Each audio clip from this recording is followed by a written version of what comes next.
तो hello guys, कैसे हैं आप लोग। मुझे उम्मीद है कि आप लोग बहुत ही अच्छे होंगे। हाना किमी सीजन 2 एपिसोड नंबर 3 में आपका स्वागत है।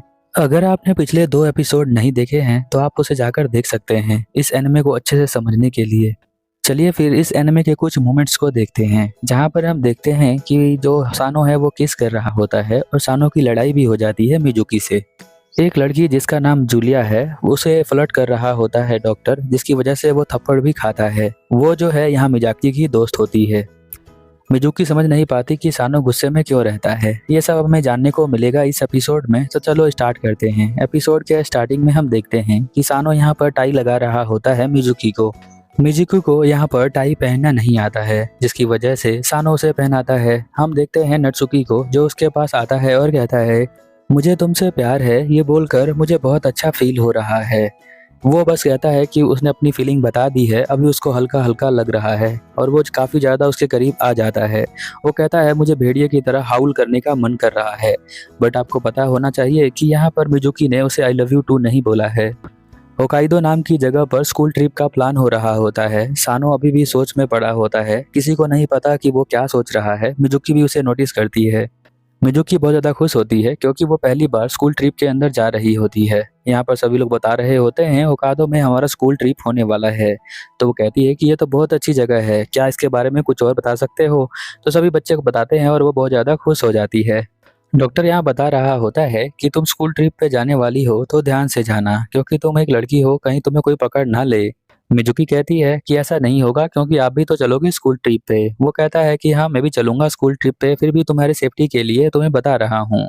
मिजुकी बहुत ज़्यादा एक्साइटेड होती है और वो बोलती है कि आप जो है लड़कों को पसंद करते हो, बट लड़कों में ऐसा क्या पसंद करते हो। डॉक्टर यहाँ बताता है कि हर लड़के की हर चीज़ मुझे पसंद नहीं आती। कभी गिने चुने ही लड़के होते हैं जिनके पास वो काबिलियत होती है जो मुझे पसंद आए। ऐसा नहीं है कि हर लड़का मुझे पसंद आएगा, सिर्फ कुछ लोग होते हैं जो मुझे पसंद आते हैं।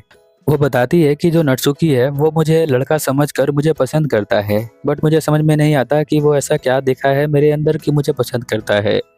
वो यहाँ पर समझाता है कि जरूरी नहीं है कि वो तुम्हें लड़का समझकर पसंद करता हो। जैसे कि अभी देखो तुम्हारा फेस रेड हो गया है, ऐसा फेस जनरली लड़कियों का ही होता है। बेशक तुम कपड़े पहन सकती हो यहाँ पे लड़कों की तरह और लड़कों की तरह दिख सकती हो, बट तुम एक्चुअल में लड़का नहीं हो। तुम्हारे अंदर फेमिनाइन एनर्जी है जो कि तुम्हें दिखती है। जैसे कि तुम्हारा चलने का स्टाइल, बोलने का स्टाइल, चीज़ों को संभालने का स्टाइल सबका अलग है। फिर वो अपने घर पे आ जाती है जहाँ पर वो पढ़ रही होती है और सोच रही होती है स्कूल ट्रिप के बारे में। फिर हम देखते हैं सानो यहाँ पर आता है, पर वो ज़्यादा बात नहीं कर रहा होता है। तो वो पूछती है कि तुम्हें पता है कि हम जो है स्कूल ट्रिप पे जाने वाले हैं, मैं बहुत ज़्यादा एक्साइटेड हूँ उसके लिए। वो कहता है कि अच्छी बात है, हम स्कूल ट्रिप पे जाने वाले हैं। तो वो पूछती है कि क्या तुम बता सकते हो उस जगह के बारे में।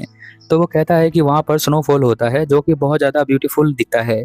वह यह सुनकर बहुत ज़्यादा खुश हो जाती है और कहती है मुझे तो स्नोफॉल देखना बहुत ज़्यादा पसंद है, क्या तुम चलोगे वो तुम वहाँ पर। तो बोलता है कि हाँ मैं भी चलूंगा ना वहाँ पर। सानो फिर कहता है कि मैं कपड़े धोने जा रहा हूँ, और कपड़े धोते वक्त वो पता नहीं क्यों सोच रहा होता है, बहुत ज़्यादा सीरियस होता है। हमें नहीं पता कि वो क्या सोच रहा होता है।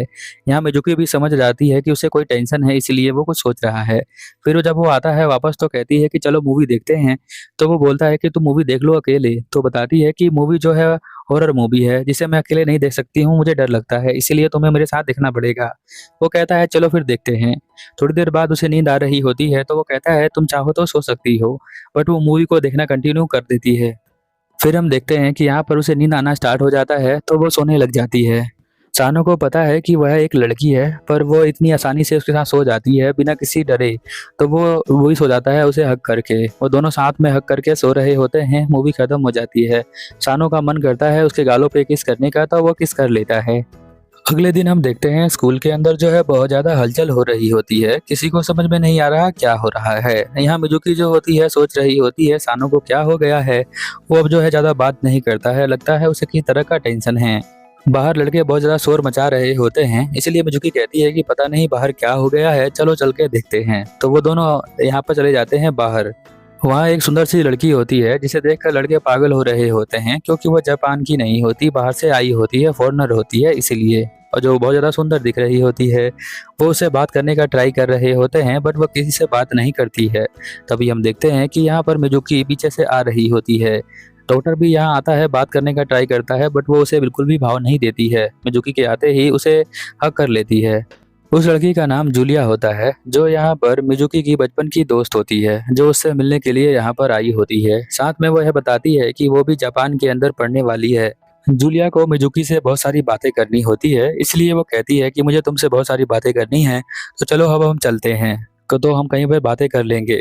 इसीलिए वो सब डिसाइड करते हैं, एक रेस्टोरेंट में जाते हैं बातें करने के लिए, जहाँ पर स्कूल के कुछ बच्चे भी जाते हैं। मिजुकी अपनी सभी दोस्तों को उससे मिलवा देती है जूलिया से। जूलिया बहुत ज्यादा खुश होती है। फिर जूलिया यहाँ पर कहती है, ये दो लड़के जो सामने बैठे हैं, तुमने इसके बारे में कुछ बताया नहीं है।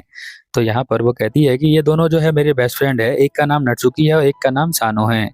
तो वो बहुत ज्यादा एक्साइटेड हो जाती है और कहती है कि क्या यही सानो है क्या। वो जल्दी से खड़ा होकर उसे हाथ मिलाना लग जाती है और कहती है कि तुम ही इजुमी सानो हो क्या। तो वो कहता है कि हाँ मैं ही हूँ। तो वो जाकर कहती है मिजुकी के कान में कि ये रियल में तो और ज्यादा हैंडसम दिखता है फोटो के अलावा, इसी के लिए ही तुम अपना घर छोड़कर यहाँ पर आई हो। मुझे बहुत अच्छा लगा, ये बहुत ज्यादा अच्छा है और हैंडसम भी है, तो तुम जो हो इसे जल्दी से बता दो, तुम दोनों का तो हो गया होगा ना सीन। तभी एक लड़का यहाँ पूछता है कि आप क्या स्टडी करने के लिए यहाँ पर आई हैं। तो वो कहती है कि मैं यहाँ पर जापानीज सीखने के लिए आई हूँ और एक प्रोग्राम चल रहा है। तभी उसकी एक दोस्त आती है जिसका नाम अरियो होता है। अरियो यहाँ पर आती है तो सभी लोग उसे जान जाते हैं पहले से ही। मिजुकी तो पहले से ही जानती है क्योंकि ये डॉक्टर की बहन होती है ना, इसीलिए। जो यहाँ पे नट्सुके होता है उसे बहुत ज़्यादा जलन होती है जूलिया से, क्योंकि जूलिया यहाँ पर बहुत ज़्यादा करीब चली जाती है मिजुकी से, इसलिए वो बहुत ज़्यादा जल रहा होता है। जब पता चलता है कि रियो नाम की जो लड़की है वो डॉक्टर की बहन है, तो वो सभी लड़के चौंक जाते हैं कि इतना अजीब सा दिखने वाला आदमी की इतनी क्यूट कैसे बहन हो सकती है। वो उमेदा तो बिल्कुल एक मॉन्स्टर की तरह है और उसकी छोटी बहन देखो कितनी ज़्यादा क्यूट है। घर पर आने के बाद भी यहाँ नट्सुके जो है बहुत तेज चिल्ला रहा होता है और सोच रहा होता है कि वो जूलिया मिजुकी के बहुत ज़्यादा करीब थी, उसे इतना ज़्यादा करीब नहीं आना चाहिए था। वो यही बातें सोच सोच कर बहुत ज़्यादा दिमाग में चल रहा होता है उसे। वो कहता है कि वो उसने उसको किस किया है, उसे नहीं करना चाहिए था। वो डिसाइड करता है कि अगली बार जूलिया को बिल्कुल भी करीब नहीं आने देगा मिजुकी के, क्योंकि वो बहुत ज़्यादा जल रहा होता है, इसलिए वो ये चीज़ डिसाइड करता है। अब देखते हैं कि आगे वो कर पाता है कि नहीं कर पाता है उन दोनों को अलग। इधर हम देखते हैं मिजुकी जो होती है अपने वॉशरूम में नहा रही होती है और वो सोच रही होती है कि जूलिया भी यहाँ पर आ गई है और बहुत ज़्यादा मज़ा आने वाला है। नहाने के बाद वो यहाँ बाहर निकलती है और कहती है, सानो मैंने नहा लिया है, अब तुम नहा सकते हो। बट वो सानो यहाँ पर सोच रहा होता है, उसकी बातें नहीं सुन रहा होता है। वो उसके बहुत करीब जाती है और कहती है, तुम क्या सोच रहे हो। तो वो कहता है कि मैं यही सोच रहा हूँ कि तुम इतने करीब आ गई हो, अब मैं तुम्हें किस कर लूंगा तो तुम्हारा क्या होगा। मिजुकी शर्मा जाती है। फिर सानो कहता है, चलो मैं जो हूँ नहाने के लिए जा रहा हूँ। वो नहाना स्टार्ट कर देता है, पर नहाते हुए भी वो सोच ही रहा होता है, पता नहीं उसे कौन सी टेंशन है। अब ट्रिप पर जाने से पहले सभी को कपड़े लेने होते हैं, इसलिए वो एक स्टोर में जाते हैं जहाँ बहुत सारे कपड़े होते हैं। नट्सुकी यहाँ पर ध्यान रखता है कि जूलिया बिल्कुल भी करीब नहीं जाना चाहिए मिजुकी के, पर उसका ये प्लान शुरू होने से पहले ही खत्म होना स्टार्ट हो जाता है, क्योंकि जूलिया अपनी दोस्त रियो के साथ यहाँ पर मिजुकी से मिलने के लिए आ जाती है, क्योंकि वो इसी शॉप में इत्तेफाक से यहाँ पर आ जाती है। उसका कोई प्लान नहीं था, बट मिजुकी यहाँ पर उसे मिल जाती है। तो मिजुकी कहती है कि तुम दोनों इस स्कूल के ड्रेस में बहुत ज़्यादा सुंदर लग रही हो, बहुत क्यूट लग रही हो। तभी नट्सुकी आता है और जूलिया को पीछे कर देता है, कहता है कि तुम जो हो इसके बिल्कुल करीब नहीं आ सकती हो। वो कहता है कि मैं जो है ना, मुझे सब कुछ पता है कपड़ों के बारे में और तुम्हें बिल्कुल भी पता नहीं है। बट जूलिया यहाँ पर कहती है कि मुझे सबसे ज़्यादा पता है कपड़ों के बारे में, तो तुम जो हो यहाँ पर दूर हो जाओ। कुछ और लड़के भी आते हैं उसे फ्लर्ट करने के लिए, बट यहाँ पर वो मिजुकी को अपने साथ लेके चली जाती है और नट्सुके को यहाँ पर चिढ़ा रही होती है। और आपको तो पता ही है, जब नट्सुके को चिढ़ाता है कोई तो वो चिढ़ ही जाता है और उसे बहुत ज़्यादा गुस्सा आता है। वो चाहता है कि यहाँ पर जूलिया उससे अलग हो जाए मिजुकी से, इसलिए वो आता है और कहता है कि देखो ये टी शर्ट कैसा है, हम दोनों ये टी शर्ट ले सकते हैं। पर मिजुकी को वो टी शर्ट नहीं पहनना होता है, तो वो कहती है कि नहीं वो ये अच्छा नहीं है, कुछ और लेते हैं। तो वो यहाँ पर जो हमारा जूलिया होती है वो कहती है कि अब तुम चले जाओ, तुम्हारी कोई चीज़ें पसंद नहीं आने वाली है मिजुकी को। तो वो यहाँ से चला जाता है। पर नट्सुके के बारे में आप जानते ही है, वो इतनी जल्दी हार मानने वालों में से नहीं है। वो दोबारा यहाँ पर इन दोनों को फॉलो करते हुए आ रहा होता है। फिर हम देखते हैं वो दोनों अपना आर्गुमेंट करना स्टार्ट कर देते हैं और सानो यहीं पर खड़ा होकर सोच रहा होता है। वो उसके पास जाती है और कहती है कि तुमने क्या लिया है। तो वो कहता है कि बस मैं देख रहा हूँ क्या लेना है। और वह दोनों आपस में लड़ना स्टार्ट कर देते हैं, जूलिया और नट्सुकी। फिर नट्सुकी चला जाता है तो जूलिया यहाँ पे मिजुकी के पास आती है और उसको कोने में ले जाती है और पूछती है कि सानो तुम्हारा फ्रेंड की तरह बिहेव करता है, ऐसा क्यों है। जहाँ मिजुकी बताती है कि मुझे सानो ने बताया था कि वो मुझे फ्रेंड की तरह मानता है। तो उसकी दोस्त और गुस्सा हो जाती है और कहती है कि तुम इतनी दूर से यहाँ पर आई, इतने दिन तक रही और तुम्हें अभी तक प्यार होना स्टार्ट ही नहीं हुआ। तुम मुझसे प्यार करती हो तो तुम्हें पता नहीं है कि वो तुमसे प्यार करता है कि नहीं करता है। तो मिजुकी कहती है कि नहीं मुझे पता नहीं है। तो जूलिया कहती है कि ये तो पता होना चाहिए, चलो मैं तुम्हारी हेल्प करूंगी और पता लगाएंगे कि वो तुम्हें पसंद करता है कि नहीं करता है। मैं उसे नज़र रखूंगी उसके ऊपर, सानो के ऊपर। तो वो कहती है कि ठीक है, तुम पता लगा सकती हो। फिर हम देखते हैं कि यहाँ पे नत्सुके दोबारा आ जाता है और कहता है कि तुम अमेरिकन गर्ल यहाँ छोड़ दो मिजुकी को, तुम्हें जो है इससे करीब नहीं आना चाहिए। जब वह सभी घर जा रहे होते हैं तो मेट्रो के अंदर काफ़ी ज़्यादा भीड़ होती है।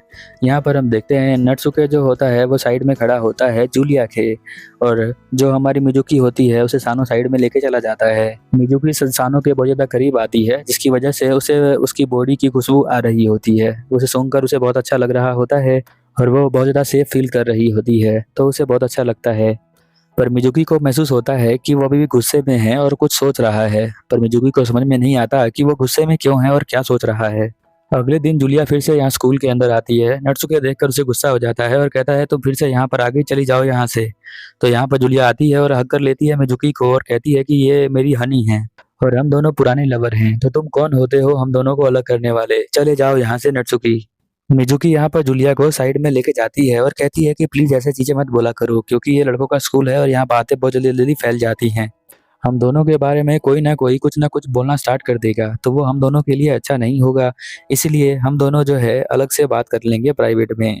तो वो यहाँ पर पूछ रही होती है कि बताओ सानो ने किस तरह से रिएक्ट किया, क्योंकि वो रिएक्शन चेक करना चाहती थी। इसीलिए जब उसने कहा कि वो दोनों एक लवर हैं तो वो चेक करना चाहती थी कि यहाँ पर सानो किस तरह से रिएक्ट करता है।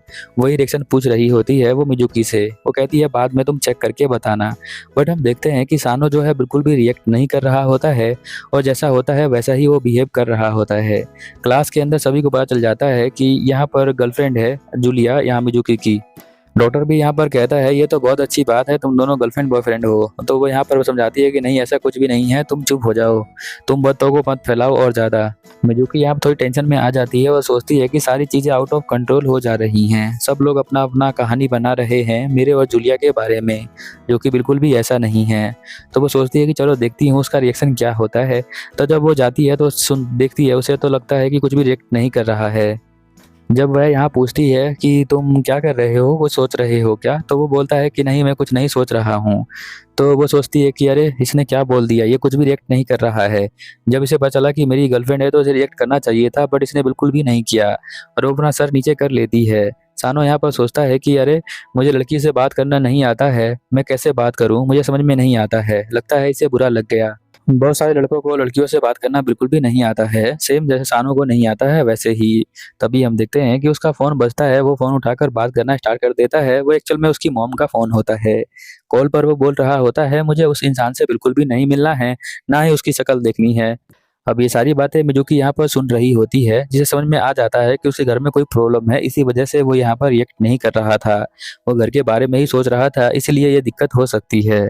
मिजुकी यहाँ पे जब उससे पूछती है कि तुम किससे बातें कर रहे थे, तो वो बताता है कि मैं अपनी मॉम से बातें कर रहा था और यहाँ पर मॉम चाहती है कि मैं घर पर आऊँ, बट मैं अपने फादर को बिल्कुल भी पसंद नहीं करता हूँ, इसलिए मैं वहाँ नहीं जाऊँगा।